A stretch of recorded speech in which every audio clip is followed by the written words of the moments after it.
It's Wednesday, May 11th, and this is now on HNN. Maybe decide to push it a little further, and then that becomes sort of the new normal. New criticism of local air tour pilots and whether they're ignoring rules designed to keep them and their passengers safe. Oh, by the way, we don't cover from pandemic. Bye-bye. Coming up, the best way to protect your vacation from financial loss and how to navigate COVID restrictions. Americans aren't too happy about flying the friendly skies. I'm Naomi Ruckham with more on airline passenger satisfaction. It's harder to get seats. Everything's more expensive. These stories, plus when to expect Netflix to add ads. Details coming up on This Is Now.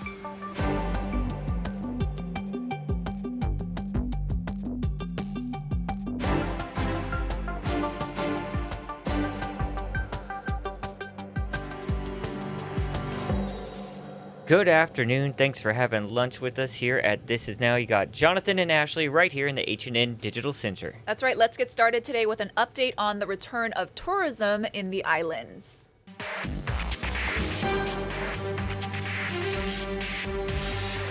All right, here's what we know. May arrivals could hit 300,000 later today, but are running 9% below the record pre-COVID levels. Japan arrivals are still down 93% from normal.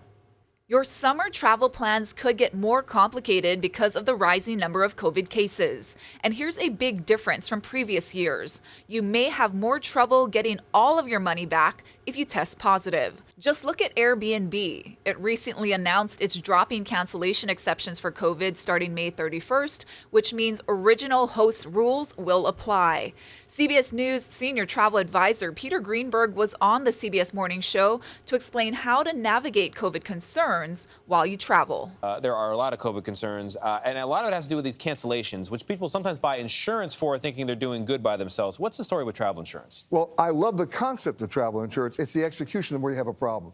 And during the last 2.5 years, it was the largest number of complaints from travelers, because if you make your reservations online, and so many people do, you cannot finish the transaction unless you either opt in or opt out of the insurance. And most people with the best of intentions starting in 2019 picked the option to go in. I always opt out. Well, you did the right thing, but, because they did it, but they had no idea what they were covered for, and worse, they had no idea what they were not covered for. And then, of course, the pandemic hits, their trip gets canceled, they go to use their insurance, and they find out that, let's say, somewhere on the website of the insurance company, which was never displayed on the website when they made the reservation, was a paragraph that said, oh, by the way, we don't cover from pandemic, bye-bye. So millions of dollars were lost, and basically, people were out their money. Wow. They bought worthless insurance, and they didn't get the cancellation. You need to know how to get it and where to get it from. Don't buy it online. Don't buy it from the travel provider themselves, because many of them self-insure. So if they go out of business, so does your insurance. You go through a third party. Go to a travel agent, a travel advisor. They can walk you through the hieroglyphics of that policy language so you know what the exclusions are, because every policy has an exclusion. There are age exclusions. There are pre-existing medical exclusions. There are even destination exclusions. If the United States government says it's a level 4, don't go, your vacation to Syria will not be covered. So you have, you get the concept. Yes. The point is, go through that route and you'll be protected. Now, the cost of that is about 6 to 10% of the cost of your trip, and then it's worth it, as long as you know what you're covered for as well as what you're not covered. What do you need to tell travelers about COVID tests and traveling? Well, the good news is most countries have gotten rid of the requirement for testing if you can show proof of vaccination. So you get to go in without that. Gotcha. There are no quarantine rules anymore as long as you prove vaccination. The problem is getting back home. Right now, the U.S. still has a rule in place that you still have to show a negative COVID test within 24 hours of your return flight to be able to come back to the United States. Other countries have dropped that. There's a huge move on to get the United States to drop it, too, for reciprocity reasons. Doesn't matter where you go. Well, this is outside the actually unit, key. I would point out, you got to get it. You got to get it. You got to get back in. Hawaii's COVID cases continue to climb, with the State Department of Health reporting 5,768 new infections and 6 additional deaths over the last week. The additional fatalities raised the state's COVID death toll to 1,434. Now, you probably know by now the state is now issuing the COVID data on a weekly basis instead of a daily, citing a focus on trends and not a single day count. as well as the prevalence of at-home COVID tests, not reflecting the true numbers as factors behind the change. The last update we got from the DOH was May 4th. Well, today, the U.S. Senate voted to codify a woman's right to an abortion. For the latest on this, we're bringing in Hawaii News Now's chief national political analyst, Greta Van Susteren. Now, Greta, we knew Democrats didn't have the votes to pass the bill, so what was the point? Well, actually, I think, it depends on your viewpoint. You can say that that this was a very important matter to the U.S. Senate, especially the Democrats, who are very unhappy about the expectation that Roe versus Wade will be reversed. We don't know for sure, but that's the expectation. So, as a matter of principle, make a statement to those who are in support of choice that this was why they had the vote, even knowing that they would lose. It also, look, for political reasons, it helps get out the vote. There are a number of primaries that we're approaching because the general election of the midterms is coming up in November, but there are several primaries between now and then. They want to energize their base or people who are in likewise thinking as they are. Finally, it's fundraising, but that's a double-edged sword. It's fundraising for both Republicans and Democrats. Abortion is one of those electrifying topics, and whether you're pro-choice or pro-life, it's like the Second Amendment. The minute you start talking about it, people get, people are so much passion about that they start contributing to political parties, to PACs, and to individual candidates. So that's probably the more cynical view of it. The Democrats would say, who led this, that it was a matter of principle, that they were hoping to achieve something, they were hoping to pass it, but they knew from the get-go that they would not pass it. And if Roe v. Wade is overturned, the power then goes to the states. Could states start banning abortions immediately? Well, first of all, let's look at it as layers. In 1973, there were at least 13 states that had anti-abortion laws. The Supreme Court came along and said there's a constitutional right to have an abortion. So those 13 states with those laws, they became laws that couldn't be enforced because the Constitution says that you can have an abortion. So fast forward to now, if the Supreme Court says there is no constitutional right, then those 13 states, those laws are now alive and vibrant unless they've been thrown away in the individual states. But that's what the expectation is. In Oklahoma, they passed a law this year about banning abortion, so you would expect that right away that it would be illegal in the state of Oklahoma. But see, that was one of the reasons why the Democrats hoped to pass a federal law. They knew they weren't going to, but that's why they hoped, because you've got the Supreme Court saying it's Constitution, that goes away, and then you've got the states with sort of a patchwork of laws. Some say that you can't have an abortion, some say you can, some say restrictions, and the whole idea was to pass a federal law that would supersede all the states and tell the states what to do. Well, that didn't pass, so now it all goes down to the states, and each state will make up its own mind as to whether or not abortion will be permitted in that state and whether there'll be any restrictions along with it. So that's where we are today, but that's all with the expectation that Roe versus Wade will be reversed by the end of the term, which is June 30th. Now, Hawaii's state legislature has always been overwhelmingly Democrat, but in other states where, the power party kind of shifts, could we see access to abortion ebb and flow as well? Oh, yeah, no. It depends. Each state will be able to make up its own mind. Hawaii has traditionally been one where they're pro-choice. Look, some states, it's going to be very limited, and you'll see people going to different states to get abortions. I remember back before Roe versus Wade, people would move around to different states seeking abortions because in some states it wasn't permitted. So, there'll be a patchwork of rules and laws in each state. They will be very different, and people who have a particular feeling about it, a strong feeling about it, look, this is a time to get out and organize, and whether you're pro-choice or pro-life, you can get involved, because this is a political decision. This is not a court decision. The Supreme Court, we expect, will say, look, this is not us. This is not a constitutional issue. This is a legislative issue. So regardless of how you feel, if you're passionate about it, this is a time to go out and support your candidate who agrees with you. And Greta, where do you think abortion access would most likely be, restricted? Well, if you just look at the numbers, I mean, typically it's the more conservative states. More conservatives are opposed to abortion, and more liberals are in favor of choice. So naturally, you'd expect it to go between red and blue states. But it's not necessarily true, because you can get some red states where they say, look, we don't like abortion, but we're going to let it in certain instances. Let's say life of the mother, or incest, or rape. I mean, there really will be different rules and different regulations from state to state. There's not going to be some one size fits all, which is what would have happened had there been a federal law passed today. That's what would have happened. And in some ways, with the Supreme, I mean, if Roe versus Wade stays in effect, we think it's going to get reversed. That did somewhat standardize it, although it did give latitude to states to make certain modifications. All right, Hawaii News Now's Chief National Political Analyst, Greta Van Susteren. Always appreciate your insight and time, Greta. Thank you. Hawaii helicopter tours are taking some heat over whether their pilots are too cavalier when it comes to safety and severe weather. Here's Casey Lund at the airport with more on that. Aloha. This all stems from that recent National Transportation Safety Board meeting in which the NTSB discussed a fatal helicopter crash on Kauai just a day after Christmas in 2019 that killed 7 people. The NTSB says the chopper pilot in that crash had flown directly into low visibility weather. And they pointed out that 3 other pilots had flown out of those same conditions minutes prior to the crash. Pilots are supposed to maintain a 3-mile buffer from that kind of weather. The pilot in the crash had been described as generally cautious, but the incident points to a larger trend among local tour pilots to disregard weather conditions and push the limits of safety. Listen to this exchange at the hearing between Bruce Landsberg, the vice chairman of the NTSB, and Dr. William Ramble, who focuses on human performance. So despite the regulations, there's sort of a routine non-compliance here. We saw that from multiple different organizations.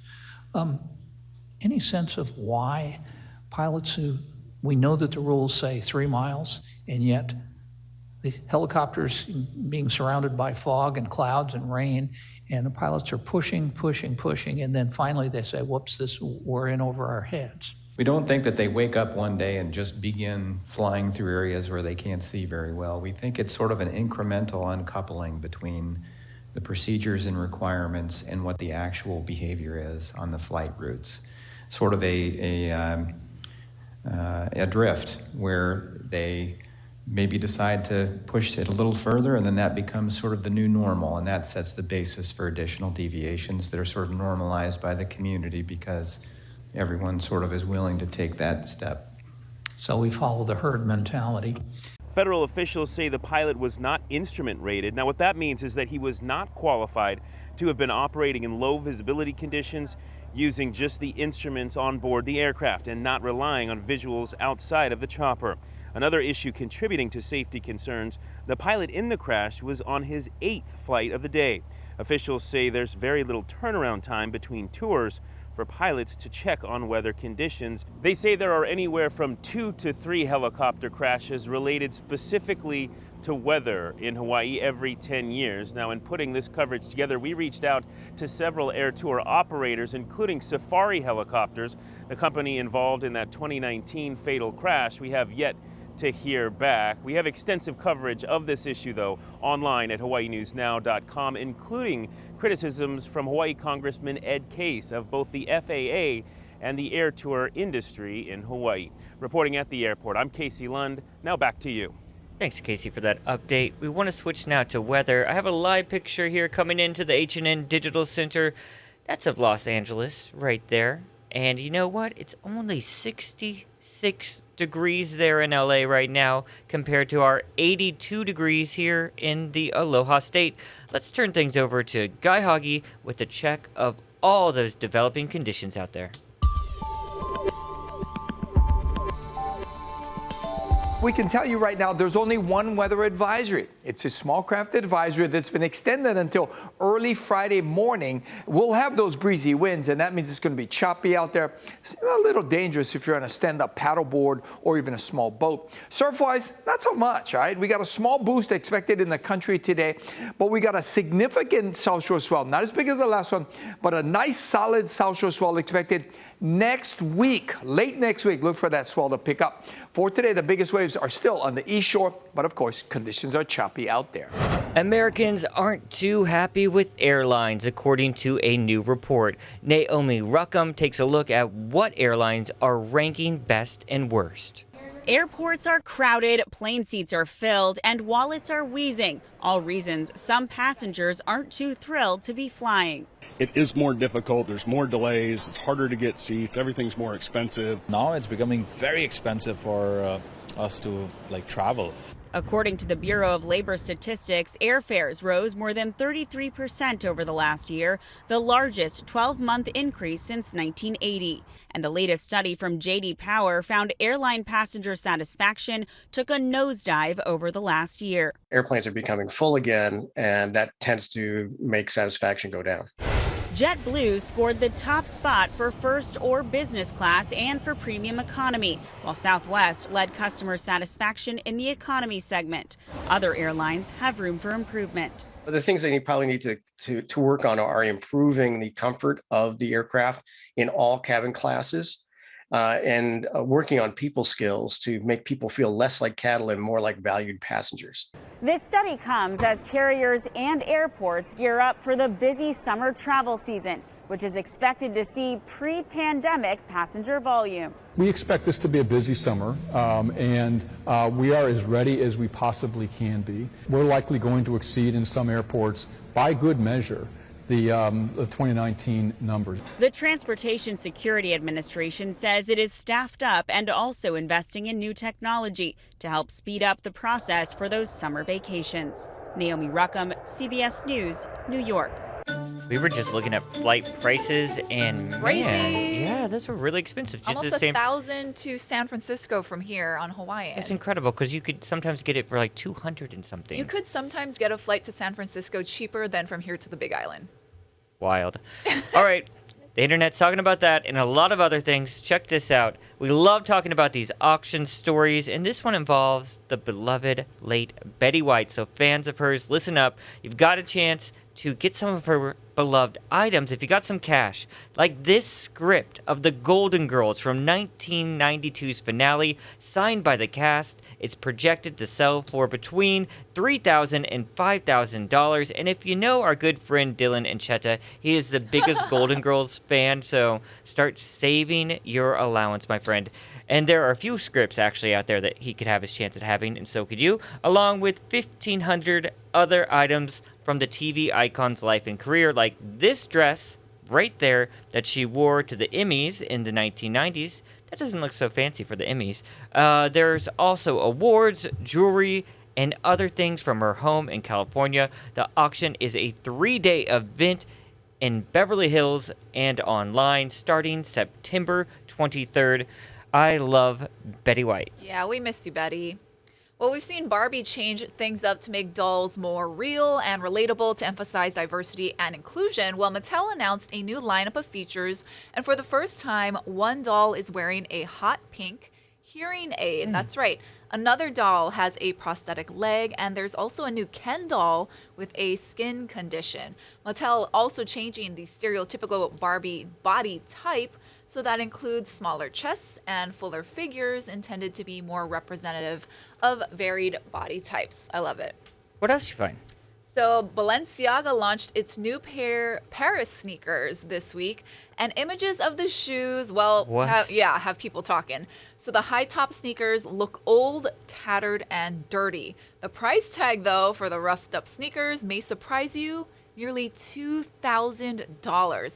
Now, the fashion house has clarified these photos are the limited edition versions. Great. And suggests that Paris sneakers are meant to be worn for a lifetime. So only 100 pairs of these extra destroyed shoes will be available to buy. Meanwhile, the non-limited edition, a less rough version, they're being sold on the Balenciaga website. Those cost between $500 and $700. Whoa, I have some that look like that in my closet. So anyone want to give me $900 for them, please do so. All right, want to turn things over to Jamie Yuccas, who has a good news now story on a Tennessee couple who woke up to an unwanted house guest.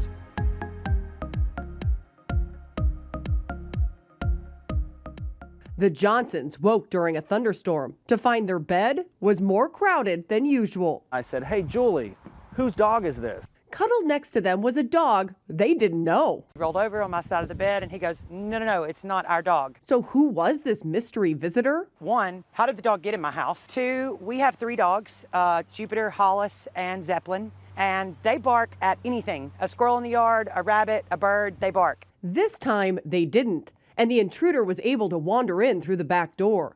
The Johnsons posted pictures of their new friend on Facebook, and a neighbor replied. We got a Facebook message saying, hey, that's my dog. I'll be there in a few minutes. What's your address? Nala had slipped out of her collar and traveled nearly 2 miles before finding a warm place to rest. Matter of fact, I was still laying in the bed snuggling with Nala when her mom walked in the room. Cameras were rolling for the Hollywood ending. Nala's on her way over.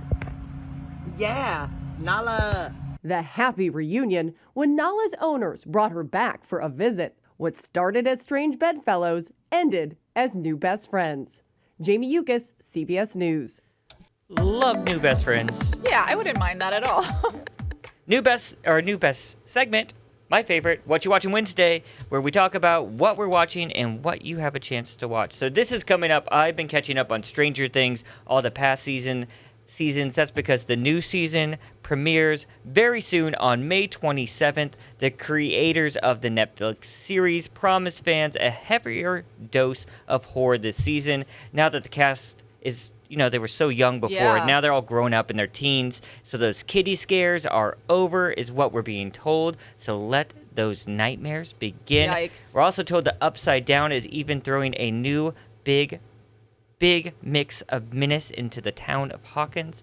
Again, this new series starts May 27th. I'm so excited for it. I liked season 1 and 3. 2 wasn't my favorite, so I hope 4 lives up to at least 3. I hope it's not that much more scary. Yeah, I'm not a fan of I hope it doesn't get gory, Yeah, right? yeah. Because it's always fun. Yeah.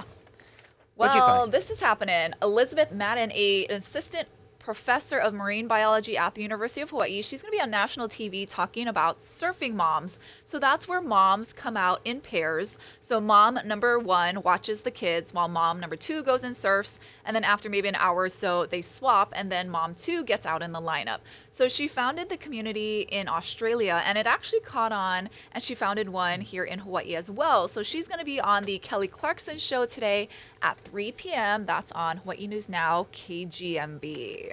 Very cool. Yeah. Very cool. And Netflix could start running ads by the end of the year, you guys. That's sooner than originally indicated. The New York Times shared the news, citing a recent note to employees shared with them anonymously. It said Netflix would introduce the lower price tier with ads in the last 3 months of 2022. So Netflix has resisted ads for years, but now it's facing increased competition. So the streaming service reported last month it lost 200,000 subscribers in the first quarter, its first quarterly subscriber loss in more than a decade. And it expected to lose another 2 million in the second quarter. So the company also plans to charge people who share their account passwords with a higher rate. No. Yeah, stop. I know, seriously. Yeah. And some really fun, positive news from here at H&N. Yeah, we want to brag a little bit. So Hawaii News Now won 5 Edward R. Murrow Regional Awards for hard news, investigative reporting, continuing coverage, digital and feature reporting. We also got 19 Emmy nominations, including overall excellence. And this is Now's first Emmy nomination. Our very first. That was awesome to wake up to. Our little baby show growing up. Growing up, just like those kids in Stranger Things. You guys, that's going to do it for This Is Now. Ashley's back first at 4 on KHNL, so you don't want to miss all the news updates from the day. DOH giving a briefing right now regarding COVID in schools. We'll have an update on that for sure, so don't miss it. First at 4, KHNL.